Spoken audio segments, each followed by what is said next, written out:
ସମୟ ଆସି ଯାଇଥାଏ। ଗଛରେ ଜାମୁକୋଳି ସବୁ ପାଚି କଳା ମଚମଚ ଦେଖାଯାଉଥିଲା। ମାମା ମାମା ଯଦି ଏମିତି ଲଗାତାର ବର୍ଷା ହେବ ତାହେଲେ ଆମ ଜାମୁକୋଳି ଗଛର ସବୁ ଜାମୁକୋଳି ତ ନଷ୍ଟ ହେଇଯିବ।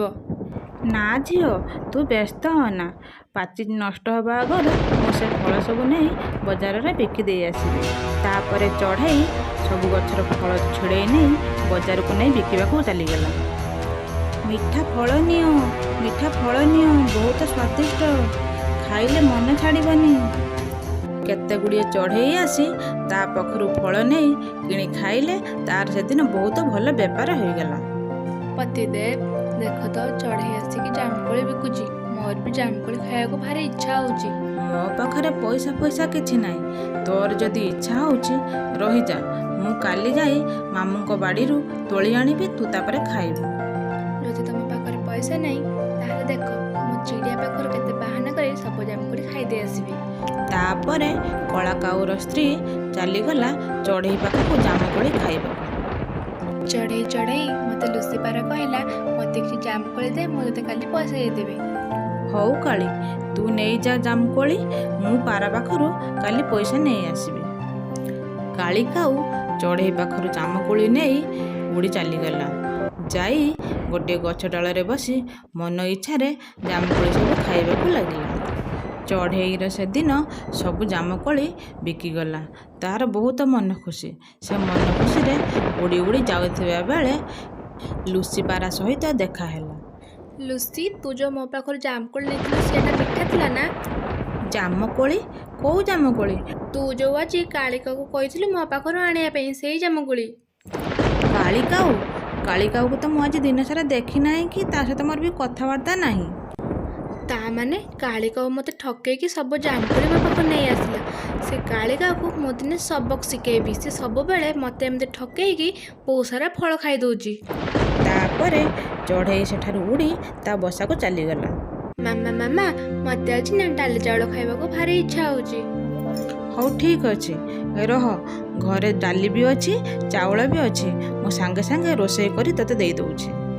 ମାମା ଚଢ଼େଇ ତା ଝିଅ ପାଇଁ ଡାଲି ଚାଉଳ ରୋଷେଇ କରିବାକୁ ଲାଗିଲା। ବର୍ଷା ଏତେ ଜୋରସେ ହେଉଥିଲା ଯେ କେହି ଘରୁ ବାହାରି ପାରୁନଥିଲେ, କିନ୍ତୁ ଗରମରେ ଯେଉଁ ବର୍ଷା ହୁଏ ସମସ୍ତଙ୍କୁ ମଜା ଲାଗୁଥିଲା। ପତିଦେବ ପତିଦେବ, ଜାଣିଛ ମୁଁ ଆଜି ଲୁସି ପାରା ନାଁ ନେଇ ଚଢ଼େଇ ପାଖରୁ ସବୁ ଜାମୁକୋଳି ଖାଇଦେଲି। ସେଗୁଡ଼ିକ ବହୁତ ମିଠା ଆଉ ସ୍ୱାଦିଷ୍ଟ ଥିଲା। କାଳି କାଉ, ତୁ ସବୁ ଖାଇଦେଲୁ, ମୋ ପାଇଁ କିଛି ଆଣିଲୁନି? ହଉ, ମୁଁ କାଲି ନେଇ ଆସିମି। ଆମ ଘର କୋଉ ଏମିତି ଖାଇବା ଅଛି କି? କାଲି ବୋଧେ ଯେମିତି ଗୋଟେ ଖାଇବା କରିବାକୁ ପଡ଼ିବ। ତା ପରଦିନ ଚଢ଼େଇ ଜାମୁକୋଳି ଗଛରୁ ଯାଇ ଜାମୁକୋଳି କିଛି ତୋଳିଲା, ଆଉ ତା ସହିତ କିଛି ଲିମ୍ବ ଫଳ ମଧ୍ୟ ତୋଳିଲା। ମାମା, ଇଏ ନିମ ଫଳ କ'ଣ ପାଇଁ କି? ଇଏ ତ ବହୁତ ପିତା। ଆରେ ମୋ ଝିଅ, ତୁ ଅପେକ୍ଷା କର, ଘରକୁ ଗଲେ ମୁଁ ତୋତେ ସବୁ କଥା କହିବି। ତାପରେ ଚଢ଼େଇ ଲିମ୍ବ ଫଳ ଆଉ ଜାମୁକୋଳି ନେଇ ଘରକୁ ଚାଲିଗଲା। ଚଢ଼େଇ କଳା ଅଙ୍ଗାର ଚୁଲିରୁ ଆଣି ସେଇ ଲିମ୍ବ ଫଳରେ ଘଷିଦେଲା। ମାମା ମାମା, ଏବେ ତ କୁହ, ମୁଁ କେତେ ସମୟ ଅପେକ୍ଷା କରିବି?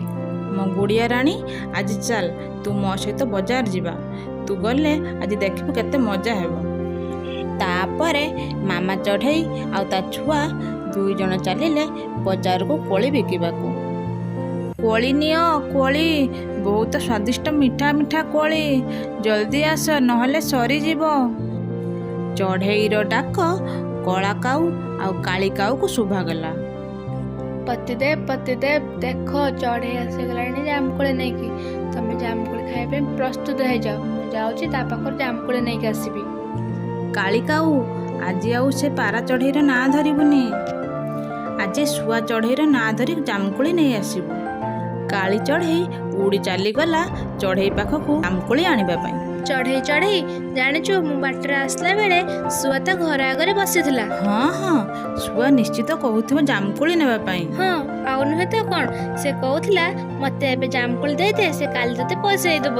ଠିକ୍ ଅଛି କାଳି କାଉ, ତୁ ଏ ଜାମୁକୋଳି ନେଇଯା, ମୁଁ ତାଠାରୁ କାଲି ପଇସା ନେଇ ଆସିବି। ତାପରେ କାଳି କାଉ ଜାମୁକୋଳି ନେଇ ମନ ଖୁସିରେ ଉଡ଼ି ଚାଲିଲା ଗୋଟେ ଗଛ ମୂଳକୁ। ଯେମିତି କାଳି କାଉ ସେ ଜାମୁକୋଳି ଖାଇଛି, ତା ପାଟିଟା ପୁରା ପିତା ହୋଇଗଲା। ଆରେ ବାପ ବାପରେ ଇଏ କ'ଣ ମୁଁ ମରିଗଲି କେତେ ପିତା। ଏ ଜାମୁକୋଳି ଖାଇବା ପାଟି ତ ପୁରା ଖରାପ ହେଇଗଲା।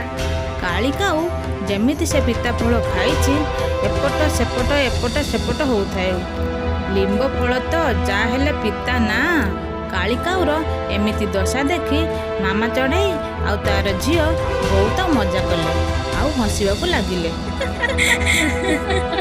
ମାମା ଦେଖ ନା କାଳି କାଉ କେମିତି ଏପଟ ସେପଟ ହେଉଛି। ହଁ ରେ ମା, ଯିଏ ଯେମିତି କର୍ମ କରିବ ସେ ସେମିତି ଫଳ ହିଁ ପାଇବ।